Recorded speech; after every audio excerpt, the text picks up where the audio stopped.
What's up, guys? Welcome back. Today we're talking about a very interesting topic. Anxiety symptoms. Are they all in your head? This is something that I struggled with and many of you are struggling with, especially if you're early on in your anxiety struggles. But you know what time it is.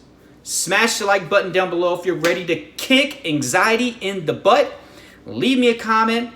Let me know your 2 cents, your opinion, your struggle with this. I know that there are many of you out there contemplating, am I going crazy? Am I losing my mind? Am I going insane? I'm getting told that I'm healthy, but I feel these symptoms. Am I just imagining them? And this is something I really believed in the beginning, okay? For those of you that don't know me, my name is Trey, okay? Trey Jones, the name of the channel. I struggled with anxiety for 5 long years. Panic attacks, health anxiety, crippling symptoms, everything that came with that, hitting rock bottom, being desperate. But I was able to overcome that. So I just want you guys to know if you're struggling, there is hope. There is light at the end of the tunnel. And that's the goal of this channel, honestly, when I created it, to help other people, make them feel less alone. So if you're new here, subscribe. I got hundreds of free anxiety help videos to help you out as well. Okay? Remember, description below, loaded with resources if you're trying to get better. My tips on anxiety, my coaching info for my coaching program. And if you haven't tried therapy, you haven't been diagnosed with a certain anxiety disorder, what are you waiting for? Go do that, okay? Down below is a link for online therapy as well. Other free Facebook communities and resources. If you're looking for help, that's the place to go when you get done watching this video, okay? So now to the meat and potatoes. Are you imagining these symptoms? Are these things in your head? Like I said in the beginning, I thought so. And I tell you why, okay? In the beginning, I had my first panic attack, right? Stress had been obviously building for quite some time. That's how it works, right? Unresolved stress, many different things. I'm not going to get into that. That's a whole nother video. Some of you already know my story. But I had my first explosion, my first panic attack, last 6 hours. All these crazy different sensations and symptoms, tons of them. So I Google my symptoms, heart attack comes up. Immediately, I developed cardiophobia. My health anxiety is just through the roof. I started fearing heart disease, heart attacks, heart problems, arrhythmias, high blood pressure, hypertension, tachycardia, all these things. So the next 3 weeks, I was extremely symptom focused. I've been making a lot of videos about being symptom focused and how it distracts us from figuring out the root causes of our anxiety, right? Now we're so worried about the symptoms, and the fear of the symptoms has taken over any other work that we need to do, okay? So some of you are staying in this mode for years, like I did. And that's what happened to me, unfortunately.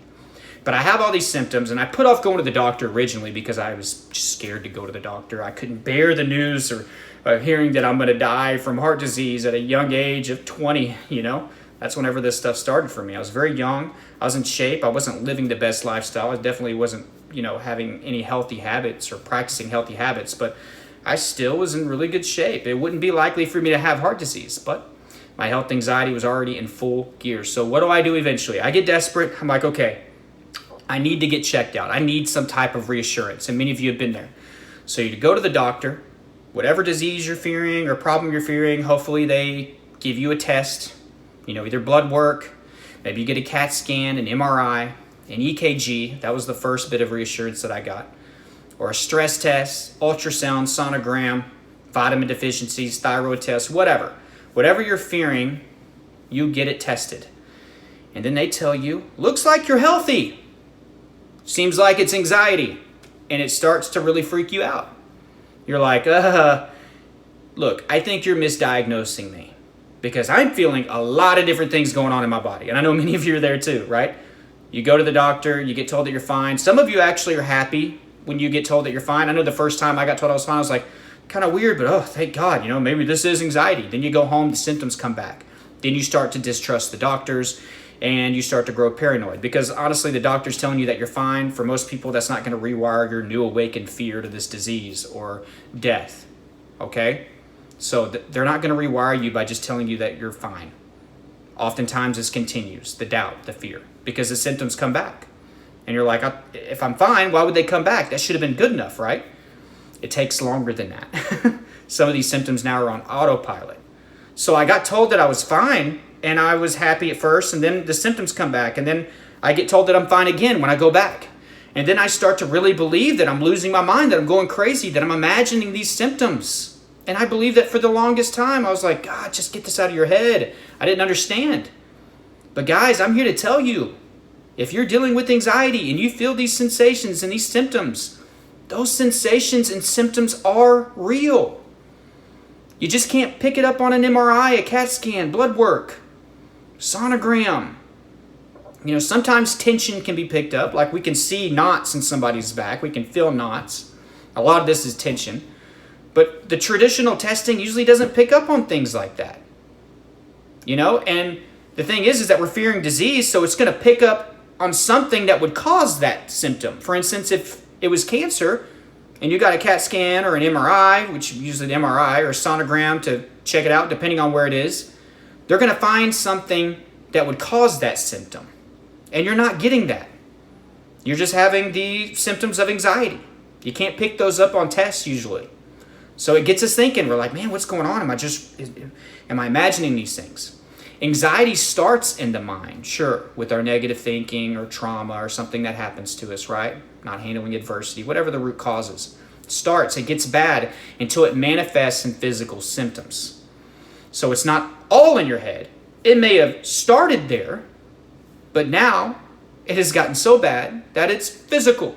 So these things are real. You really are feeling them.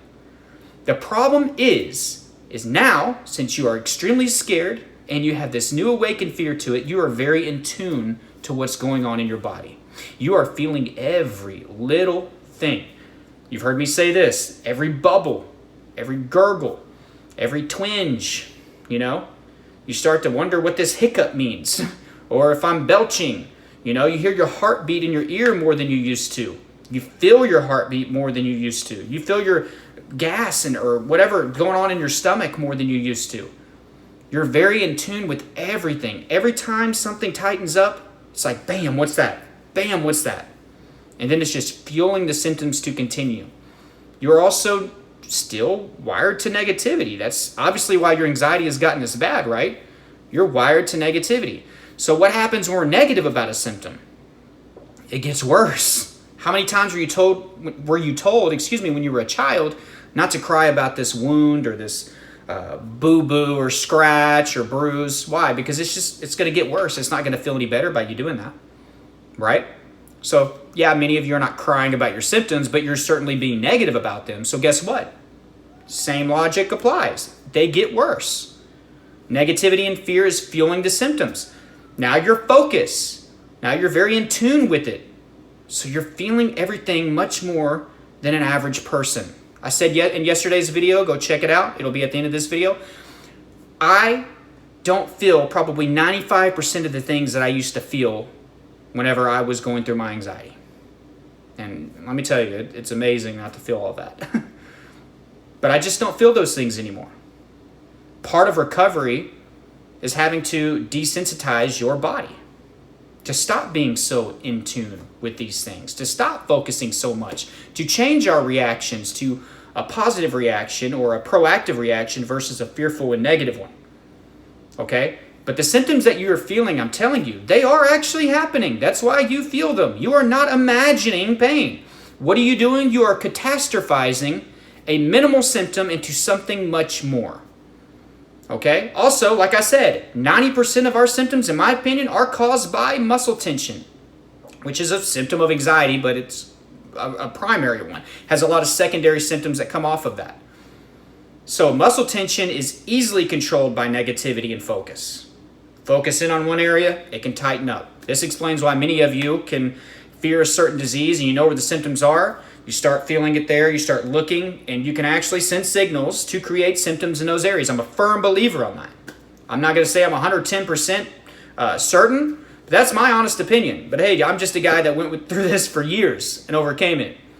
But I was able to focus pain in certain areas. And when I took my focus off of it, it would go away most of the time. I had some symptoms that would linger. But guys, this is us catastrophizing small symptoms of anxiety into being much, much worse. Okay, so hopefully that helps. The unfortunate thing is a lot of doctors will actually tell you that this is all in your head. Very damaging. Like, oh, great, that's nice. So I'm actually going crazy. Thanks, doc. But a lot of doctors will tell you this. I don't think they they're trying to be upsetting, or they're trying to be mean. I don't think they understand the damage they do whenever they say stuff like that. But these things are real. They're physical. They may not be showing up on a test, but you are definitely feeling them. What's happening is just you're very negative to it. You're very in tune and sensitive to it. Heck, your pain threshold has probably gone down quite a bit during your anxiety as a result. So you just feel things much more than this guy over here or this woman over here. Okay? So hopefully I was able to reassure some of you guys that have been thinking about this. I thought it was an interesting topic. I think I've kind of talked about this before in different ways, in different forms. Never actually titled it this way. So hopefully, guys, you loved this video. Again, I'm loving the lighting and the environment where I'm recording. I did a video here yesterday. Let me know, guys, if you like this. If you want more outside videos, let me know as well. I know a lot of my videos tend to happen in the car, and it's it's whatever. The sound's kind of weird in here, but I kind of like this. But anyways, guys, remember, the description has tons of resources. Check that stuff out. Remember to like this video if you got value. Again, leave me a comment down below. And again, if you're new, subscribe. And if you've been subscribed for a while and you haven't hit the bell to get updates, do that. That helps me out so much. And it also makes sure that you don't miss any of my content. I don't want you guys to miss that.